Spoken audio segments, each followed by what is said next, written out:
guys, welcome to another episode of Breaking Barriers, the mental health podcast. I am Camila. And I'm Lizzie, and today we're joined by a very special woman. Her name is Nancy Alvarez. She is the mother of 4 amazing kids. She's also the director of human resources for a senior living community, and she's a personal friend of ours, and we're so excited to have her on the show. Thank you for having me. Hi, welcome. Thank you. So on today's episode, we're going to be getting a little bit personal with Nancy. We're going to be talking about breast cancer, the impact that it has in her life, and what practical tips she can share with our audience. So we know that breast cancer awareness is typically in October, right? And everybody puts on their pink, and there's all about education and awareness in October. But we know that breast cancer awareness is not just in October. It's all year long. So this episode, we want you to share your journey, talk about receiving. Let's start with, how did you feel when you received the diagnosis? When I received the diagnosis, it's like my twins were 7 months old. So you had, how old was your oldest? So my oldest was 8, and then the 6-year-old, and then I had my twins. Wow. So I was misdiagnosed. So I had gone in for surgery thinking that it was something in the milk ducts, took it out. I went to the doctor's office to take out the stitches. And basically I was told at that moment, you have cancer, and it's stage 2, in between stage 2 and stage 3 cancer. So I'm there by myself. I'm seeing my life just flash before you. Like, okay, my kids are not going to have a mother, because when you think cancer, you think death, right? Mm-hmm. So that just took a whole turn in my life. My life was just totally upside down. Were you having any symptoms? Like, were you feeling anything before you got the diagnosis, or is there a family history? So there is a family history on my father's side, but I was 33 years old and I was breastfeeding. So young. Very young. You don't do mammograms at 33. Right. Mm-hmm. So I was breastfeeding and I felt the lump. And then they diagnosed it as being milk, and let's just wait till the hormones, settle down. So it was in my body for 6 months. Wow. And then they took it out, thinking that it was, even when they took it out, they told me everything's fine. And then I got diagnosed with the breast cancer. So that was, I'll never forget that day, because that was by Mercy Hospital, Ermita. Mm-hmm. At that time, I was going through a divorce. So it wasn't just receiving the note, the news. The news that I had cancer. So you have your twins, you're going through a divorce, and then you get all this brand new diagnosis, like, hey, you have cancer. So the first person that I called was my brother-in-law and my ex-husband. We met at La Ermita, and that's by Mercy Hospital by the water. I'll never forget. And we just prayed at that moment. That's all I thought of at that moment, was just pray. And my journey started. So I didn't know anything at the time. So I started doing my research. My friends would tell me just stop, and I had to stop because when you Google, you see I don't recommend anybody to Google, because you're getting these crazy stories, crazy outcomes. And you can go down a rabbit hole, right? Like you start looking at Google and it just takes you into a very negative headspace. So I held on to my family, my friends, and there were support groups. For some people it'll work. For me it didn't. The support group did not work for you? No. It was people with negative stories. They weren't uplifting for me, and I'm a very positive person. So I want to share that with the listeners. You are a very positive person. You're very uplifting, and we always talk about, you have this smile all the time. So we wanted to bring you on this episode because we know that you went through something so difficult, and despite that, you were still so... I might get emotional because this still, 20 years later, it still hits me. It's something hard to go through. It changes your life forever. You have this fear that what's going to happen to your children, what's going to happen to you. And that's okay. So you're a woman. You're going through, I was triple negative. When you're triple negative, the hormone therapy doesn't work. So you have to go into this stronger type of therapy.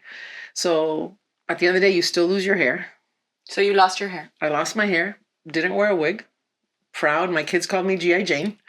But it did affect my kids the second time around. So just so you know, when you're triple negative, you can come out, you have 5 years window that you can get it again in the other breast. Is triple negative something genetic? Sorry. For the listeners that are listening that they're not really familiar. Not necessarily genetics. It's just that's just how I tested, right? Okay. Triple negative. You could be, hormone therapy could work for others. For me, it didn't. So I had So to you be. need chemotherapy. It's chemo, but it's just a stronger therapy because I was triple negative. So 3 years to the T. Like I'm telling you, like I was going through my cancer in March. 3 years later, I got diagnosed again on the other breast. But genetic testing then was in existence. So I had to do the BRCA1, BRCA2, and I tested on the BRCA1, which is ovarian and breast. Correct. I didn't think twice, and I had a full hysterectomy. Doctors were telling me how such a young age, I was 37 when the second time came around, and how women are fighting to keep their breasts and I was just ready because at the end of the day, I fall back to my kids. My kids to me were my rock and got me through it. I mean, I went to therapy. I chose therapy. I thought it helped me a lot. But at the end of the day, also, I had my friends, my family, but I had my kids. You had a support system to get you and I think that you need a support system to get through it. And I had my smile. Regardless of whatever I went through, I had my smile. I didn't never let my kids see me. They never saw me at a bad point during my treatment at all. So you felt like you had to stay strong, not just for yourself, but for them too. And like you said, they never saw you going through it. But how do you think it affected them? So the twins were very little, so they didn't understand. So I would tell them that I had a bug called, and it was a bug. It was a bug, and they needed to take it out. But my middle son was affected by it from the first time and to the second time, where he ended up having to go to therapy. So you went to therapy together? No. Oh, I did my own therapy. And he did his own. But I was there with him because he was young. But I'll never forget a time that we were at Disney. And we were in a line waiting for a ride.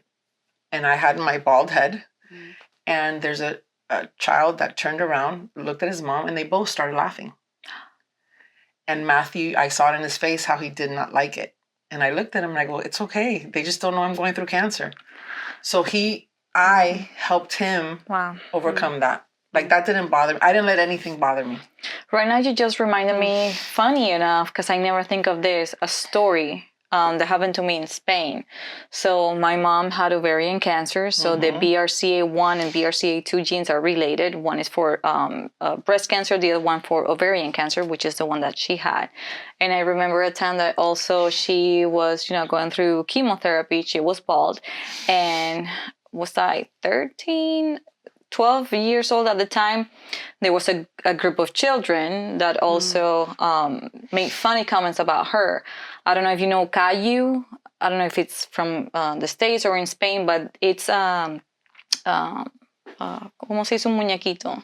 A cartoon? Yeah, a cartoon, but cartoon. it's named Caillou, and the kid is bald, completely bald. So they were making a comparison between my making mom. reference to Caillou and saying Correct. And I remember reacting the exact same way, saying like, no, she's sick, she's going through treatment, and that's why she's like that. And I can relate to your son having that feeling, because of course you get mad because they don't know. And just thinking about that situation from a child, like you can understand, they cannot differentiate, they cannot tell like what's from right or wrong. They're just, they have a limited knowledge of life. But from the adult to be laughing, that was really, but I didn't let him see that I was affected. Right. So that made him better. But he's the one that, let's say for Mother's Day, the second time around, he was only 9 years old. And he had done a picture of me, and I still have it, and a bird. A picture of me, a picture of him and a bird. And basically, he put around the frame, it said, what you think of your mom, beautiful, strong, all these things. And then I asked him, what's the bird? And he goes, that's you. If you would have not been here, you would have been my guardian. So, yeah. But he overcame it. But I think that you can't just focus on yourself. You have to focus on your family too, because they're going to get affected. They're not going to understand. Absolutely. So definitely that helped them a lot. Yeah, anybody that gets diagnosed with like an illness or chronic disease or a terminal diagnosis, it not only affects the individual, but it also affects the family member, the close circle, and that's something that not only the patient needs to get treatment, but also we need to take into consideration the family, because they do get affected. It's really completely related. I just feel that if you're going through it, right, you have to stay positive as hard as it is. How do you maintain that? How do you maintain hopeful and positive through a diagnosis like that, through your divorce, through, you know, being a new mom again of twins, and having it a how second did you time. maintain My hopeful and kids, positive? my kids were my rock. My kids were my rock, and I am resilient. Like, that's not gonna knock me down. Like, cancer doesn't mean death. Mm-hmm. And I think, and even my doctors told me 75% of your recovery is here. Mm-hmm. For me, it was here and my faith. Mm-hmm. I mean, not everyone has, you know, a strong faith, but to me, faith and so would you say that the power of prayer? Power of prayer, 100%. 100%. Science is science, but and you, like I have a friend. I had a friend that went through it, didn't make it, but in her head, in her mind, she was already cancer. That's it. I'm done. She was, and the mind really plays a big part in that. So I the mind is very powerful. Yeah. Mm-hmm. From the moment I started my chemo, I'd go in, and it looked like a rum runner. And I'd go in and I'd say, okay, I'm ready for my rum runner. Like, I stayed like that because I'd see so many people going through the chemo. There was a gentleman there. He must have been 80 years old. And I became friends with him. He'd go with a suit. He told me about his cat, but he's been going to chemo for 10 years. Wow. And with a smile on his face, whatever cancer he's going through. So I chose to go in there like it's just any other day. And that's how I did my whole journey, was with a smile. I leave my chemo. If my son had a baseball game, I go to the baseball game. If there was a birthday party, I go to the birthday party. That's just, I think you kept living. You don't stop living. You can't stop living. I have a question that just came to mind. When you got diagnosed, did they tell you that it would have happened regardless of having the twins? Did they say that it was going to happen whether before or after that you had the tumor? Because I know that you mentioned that you felt it as you were breastfeeding the twins, but was that going to happen regardless for you to have So the my cancer? grandmother on my father's side is where I got it from. She died at 38 from breast cancer. But when I was diagnosed the first time, genetic testing was, like I said, it wasn't Not available. So I even told my surgeon, I said, should I just remove the other breast? And he goes, no, this is a fluke. Oh. It's not going to pass to the other breast. Because now we know that it is related, and we know that Angelina Jolie, she got tested because of her family history, and she took everything out. Like my daughter just got tested. Yeah. She doesn't carry it.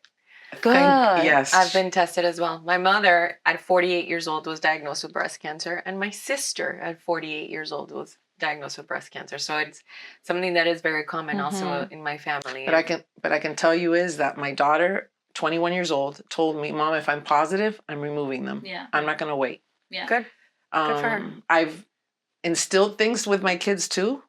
So yeah, I was always very open and honest with them throughout as much as I could. Not the little ones because they were too little. The boys were still young, but as they got older, they've understood better. I want to tell the audience, coming from nursing and going into nurse practitioner, I want to let the listeners know that you can examine your own breast for women and male. Male can also have breast cancer. 1,200 men a year that are diagnosed with breast cancer also. So I found the second time through self-check. There you go. Self-check. My mammogram came back negative. My surgeon, when I went to see him, said, Nancy, I can't feel it. And I go, it's right here. So self-check to me is, Exactly. 100% believe in that. So if there's anybody that has a history in their family and they have genetic testing available, whether it's covered or not covered by insurance, to ask your provider to teach you how to self-examine your breast. And I'm sure that out there's a lot of resources available for videos to learn how to do it. The easiest one is laying down. I know that in the shower, because the soft tissues get a little bit more malleable. So yeah. Never ignore your body, because it is a foreign, it feels foreign. I can't explain it. It felt like a hard pea. That's what it felt like. A pea, the vegetable, the pea. That's exactly how it felt. So know your body is how I feel. And I self-checked, and that's how I found it the second time. If not, God knows. Well, I'm glad you're here. Yes. Happy I'm here too. 20 years. Amazing. 20 years later. And we just celebrated the other day 20 years survivor. Cancer-free. Cancer-free. Nancy, I believe it's 1 in 4 women that are diagnosed with breast cancer. So assuming that one of our listeners right now have been diagnosed with breast cancer, what would you tell them to navigate through this? Resources for me, like I said, support groups weren't an option for me, but you need a support system, number one. You need to get yourself checked, obviously, but to stay positive. To me, the mind is a big thing. And if you stay positive for your kids, I know it's hard because it wasn't easy. At the end of the day, it wasn't easy, but you have to stay positive and follow your hunches, right? Because with me, let's say when I found it the second time, the doctor didn't, and I pushed and I said, no, it's there. It's there. Wow. So you want to definitely don't ignore the signs. And if you get diagnosed, it's not the end of the world. Especially in today's, I was 20 years ago. They've come a long way with breast cancer, but stay strong and get your support group. Support to me was my family, my friends, like I said, and I went to therapy, and that to me made a huge difference. It's a powerful message. I know. I wanted to ask you, has your life changed at all? Do you think your life would be different? Any different if you... I'm so glad you said that. Did not go through it? So when I got divorced, I went crazy, going to clubs, going whatever, because at the end of the day, right. But I truly believe, and I say it all the time, as crazy as it sounds, I think that being diagnosed was a blessing in disguise, because I prioritized my life very differently. I don't sweat the small stuff, which I used to. Life is too short. Correct. And you got to live life.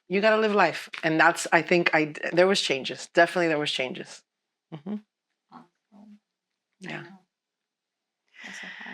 I love this. Thank you so much for sharing your journey with us. I think it's such a powerful message, and it's so inspirational, and you are resilient. You're an incredible woman, and we're certainly very blessed that you shared your message with us. Thank you for having me here to share my story. So I'm thankful. So I want to ask a little bit more, because I'm just trying to put myself in your shoes. You have your 6-month twins, you're getting diagnosed, you're going through your treatment, you're losing your hair, you're still moving forward with life. And a 6-year-old and an 8-year-old. She has 4 kids. Going through divorce. How were you able to maintain that possible attitude, but also your self-confidence that you're still going out there, you're still putting yourself out there, you're still living for your children, you're still living for yourself, by managing all these different things at the same time? It wasn't easy. I can tell you that. I can imagine. But I'm gonna go back again. Going through my divorce, I have to say that he was there supporting me. So that was very big. But my kids, I saw 4 little kids that need their mom.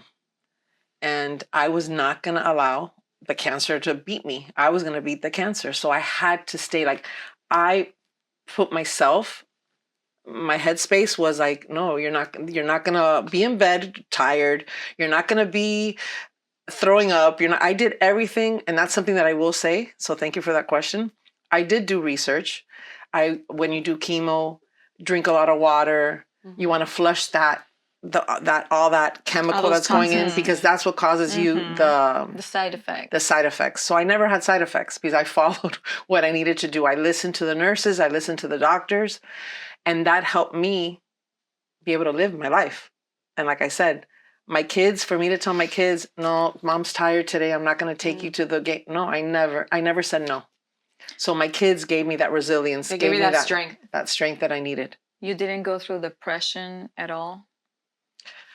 Okay, I had my moments where that's when therapy kicked in, right? The day that I lost my hair.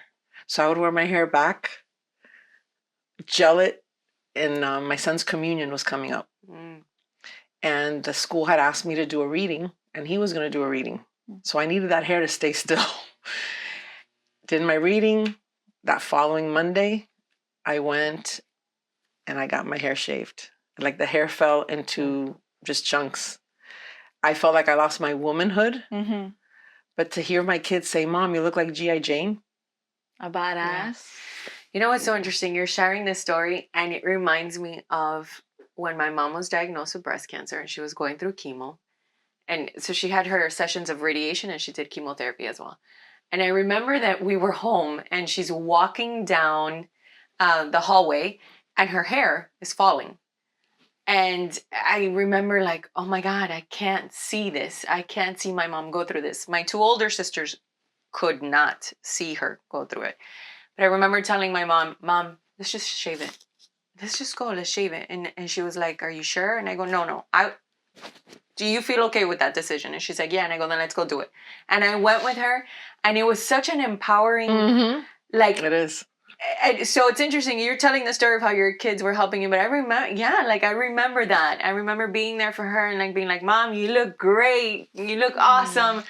And like I didn't want them to see my hair fall. Right. Yeah. So I went from holding it up with gel to going the next day while they're in school and just shaving it off. Yeah, I remember it was just so much harder to see it fall. Like I was just like, let's, Mommy, if you're ready, let's do this. Let's shave it. And she was like, yeah. Like they thought it was weird, right? They weren't used to it, but I let them know that it's okay. Like it's okay. Yeah. It's going to be okay. I don't have a lot of memories of that time with my mom. I do remember her getting all the vomiting.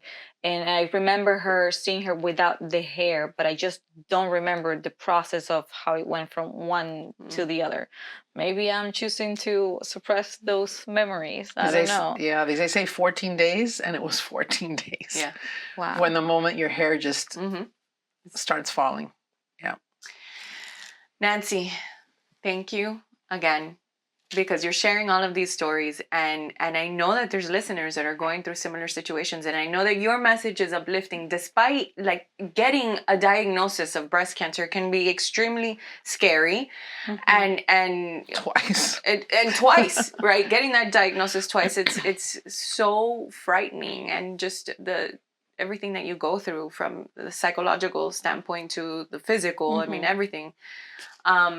But your body, that's another thing. Your body is not, especially that I had a hysterectomy, your body goes through a lot of changes too. Yeah. So self-esteem, right?